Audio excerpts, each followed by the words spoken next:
Bravo. Excellence, Madame la Ministre.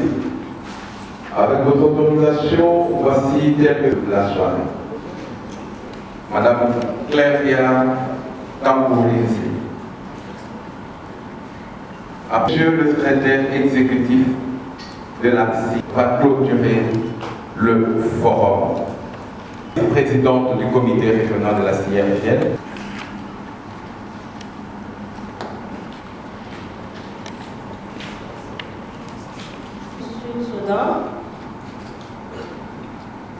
Monsieur le secrétaire exécutif de la conférence internationale sur la région des Grands Lacs,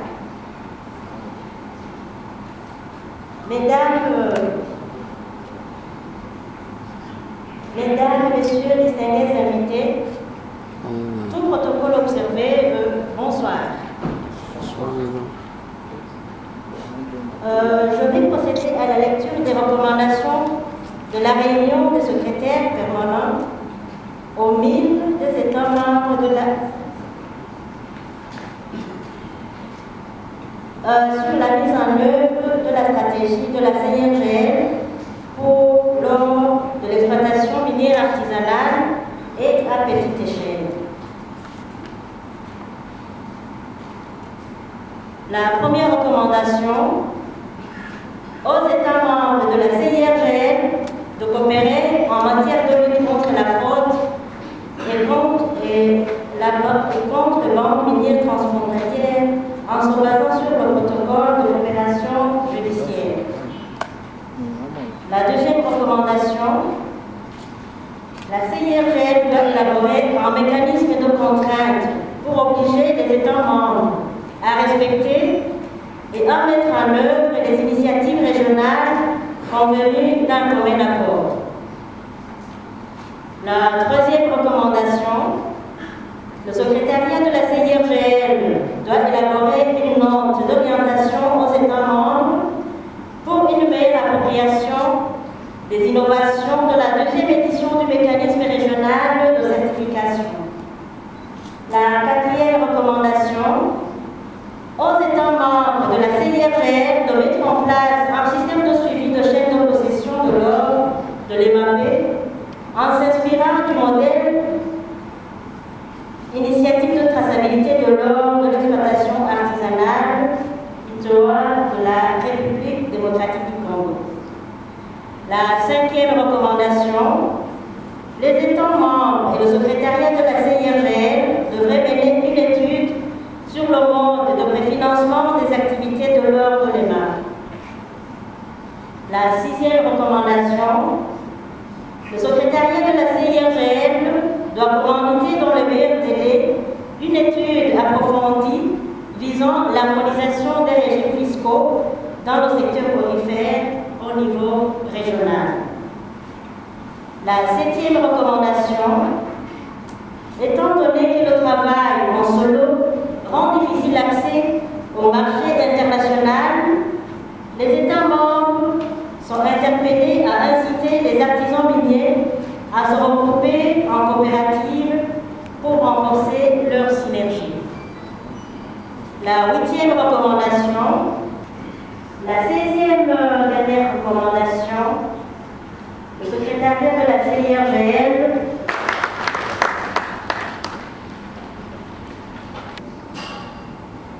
Je tiens également à remercier les différents États membres ainsi que leurs experts qui se sont efforcés à trouver des solutions et à proposer des recommandations aux différents défis que chaque État rencontre dans le secteur aurifère.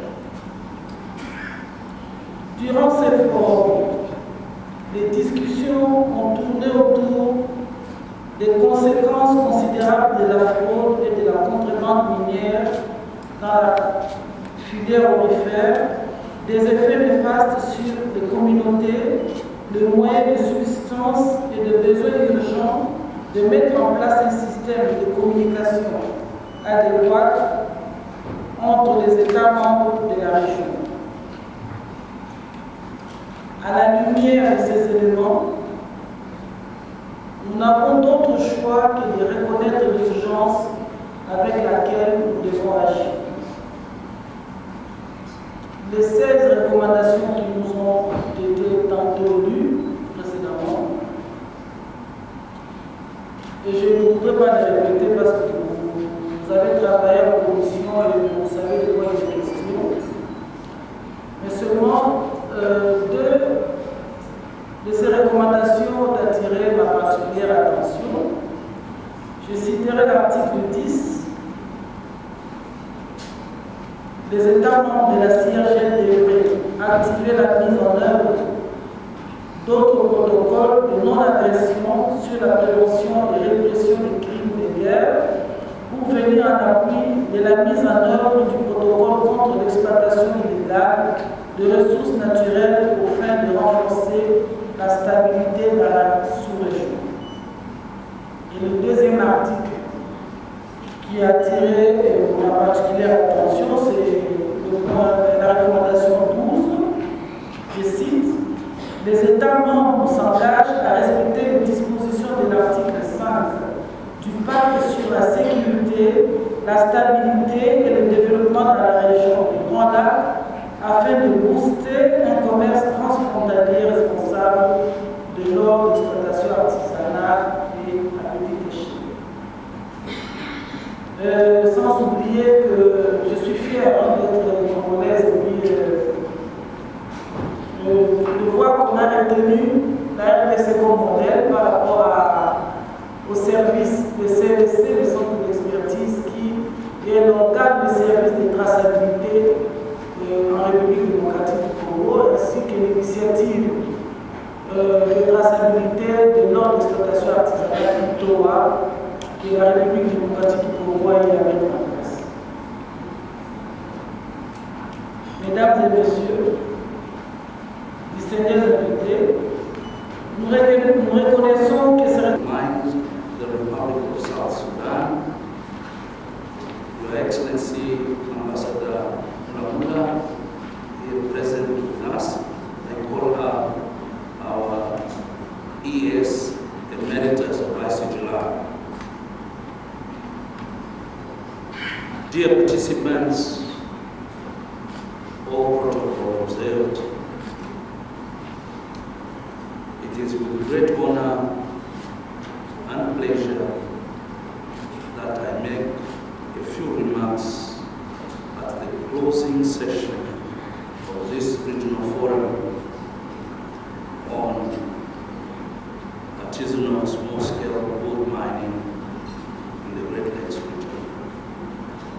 First of all, let me thank you, Honorable Minister, and your team of Minister of Mines for the leadership, commitment on behalf of the government of the Republic, of the Democratic Republic of Congo, to make this event happen. We were well received.